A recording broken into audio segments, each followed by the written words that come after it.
Hi, everybody, and welcome back to Tony the Mole Adams YouTube channel. I'm your host. My name's Steve Mascott. Thanks for supporting the channel. If you've never watched before, basically, aside from the times when we're together in Las Vegas, I normally do this from London, and Tony normally does it from Sydney. But then one time I was in Corrimal, we could be anywhere from one week to the next. But the Ashes are back. Big news in my part of the world where I live. And I've done a little video. I think it's that side of the screen. I'll point to it. A little video plucking the 9 things we didn't know until the press conference yesterday about the Ashes being back. So I'm psyched that the Ashes are back. What about you, Tony? Are you happy that the Kangaroos are coming over to the UK and we're going to have an Ashes series for the first time in 2 decades? Yeah, I am, Steve. I feel a little bit for the players. It's a very long season that just became a little bit longer, but it's a great thing. You and I grew up with Ashes tours, and they were very special. And back then, they were, 2-3 months, weren't they? So I don't think this one will be quite that long, though, will it?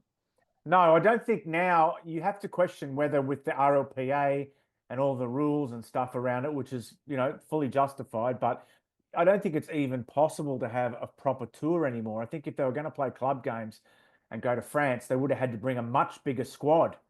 So they decided to stick to the 24 players and just play the 3 tests. But nevertheless, I'm looking forward to the year ahead, looking forward to having them over here. And of course, you say it's made this season longer, but England were going to Australia anyway this year. So thanks to Simon Moran for ringing up Peter V'landys and saying, bring them to England because it could do a lot more good over here.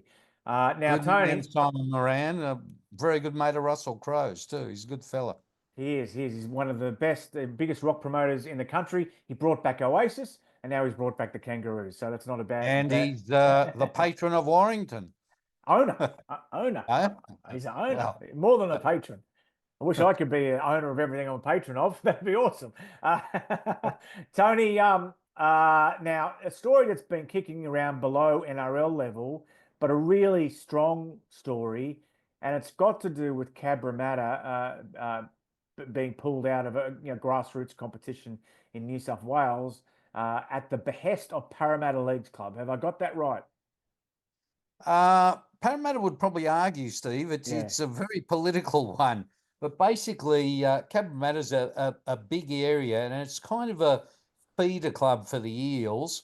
And they've pulled out their teams in the Ron Massey and Sydney Shields after 2 games. And ironically, they were undefeated in both grades in 2 games. So it's one of these cases where the coach I've spoken to, he's blaming the board is blaming the coach. Parramatta, I'm not sure who they're blaming, but I'm sure they'll find someone. The New South Wales Rugby League hasn't done anything about it, but hopefully will, because the real losers here are the kids who trained all summer, got to play 2 games, and now can't play anywhere. And the coach, whose name escapes me for the moment, said, "Yeah, I feel like ripping someone's head off." He was so upset. So it's it's a real mess, and something that really shouldn't happen in a game as rich as it is in Australia. I would think someone at NRL level or New South Wales Rugby League level would find a way to keep Cabramatta alive, because at the moment they're dead, and it's very sad. It is, Tony. Now, 2 things. I was remiss of me not to mention at the top of the show that it's your birthday, and that's why you're wearing a nice button-up shirt tonight. So everybody wish Tony happy birthday. But his new button-up shirt with his backdrop, the left shoulder keeps disappearing when you move. It's a magic trick, Steve.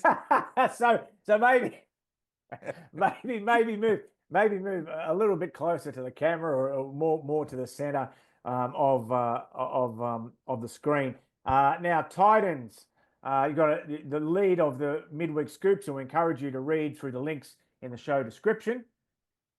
The bad injury blow for the Titans.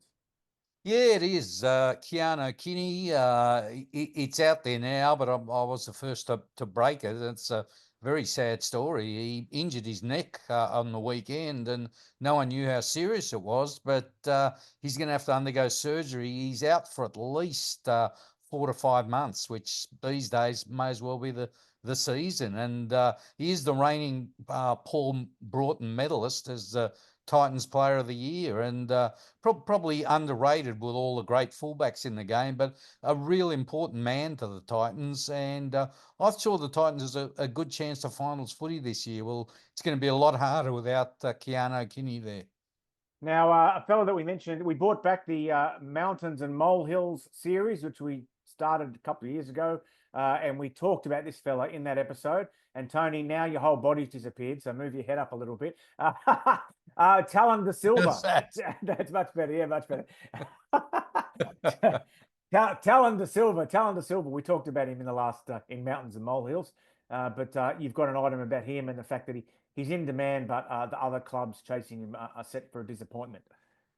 Yeah, and it's your good mate Shane Richardson who I think will put an end to the what shall we say, brouhaha over Talon de Silva, because he's able to talk to rival clubs November 1, which isn't all that far away, because he's a free agent come 2027. So the Tigers haven't locked him up yet. I don't think they've even started talking yet, but he and Appy Coruscant, they give them a real good 1-2 punch. I sort of likened it to what the Storm did a few years ago with Brandon Smith, when Brandon Smith was a very good dummy half, and Harry Grant. And significantly, they both scored tries on the weekend, both scored the last try in each half. So, they sort of wait till the opposition gets tired and then scoot out a dummy half. And Talon de Silva, there's a lot of Robbie Farah to him. So that shows you what a good player he is. I know we pride ourselves on being the place you hear the name of young players first, if that makes any sense. And here's another one for you. Finau Latu. You've got an item about him, Tony. Yeah, that's right. Now, he's a former Australian schoolboy. He's 19 and he's with the Dragons, but there's plenty of clubs chasing him, and he's off contract, and he plays in the New South Wales Cup, and apparently their rules is after round 6 you can negotiate for next season. I think we're up to about round 4 with them, the same as the NRL. So if the Dragons don't lock this kid up in the next couple of weeks, they could be in all sorts of trouble. And they're notorious for losing players, good young players, the Dragons. So hopefully for their sake, they can get Finau Latu under lock and key very quickly. Now, there used to be an expression when you were reading Ian Head's column or Gladys Craven, used to have an expression that said, no names, no pack drill. And I think the origins of that expression have been lost in the mists of time. It's something from World War II or something, I think. I don't know where that expression comes from. But this is one of those items anyway, Tony, isn't it? Your final item. You might be able to give us some clues who you're referring to here without telling us. But a player who is a big name or big money signing, who his club is trying to offload. His behaviour is impeccable. His attitude's fine, but he just can't tackle. Can you give us any more clues? What's the geographic location of the club? Anything?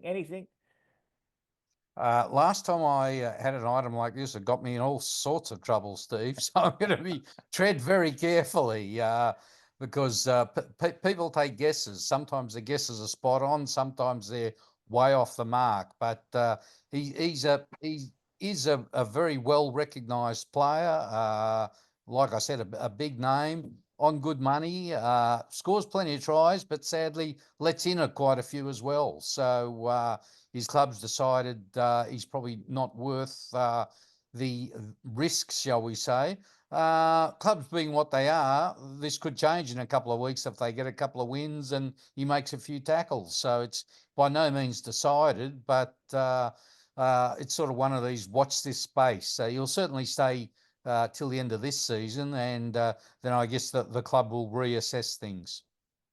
Good on you, mate. We'll keep our eye on that, and we'll keep hammering you each week about it. Don't forget, we've got a plug at the end of our show at the moment until the next plug, and it is about Magic Round, and it's about bringing merch to you. You pick it from this website, haroldhorder.com, and you send us an email, and we'll organise to meet up with you. You send us an email at sales@wlfmerchandise.com. Thanks, Tony. It's good to speak to you again. Enjoy your weekend's footy. And don't forget to tell the listeners to subscribe, Steve.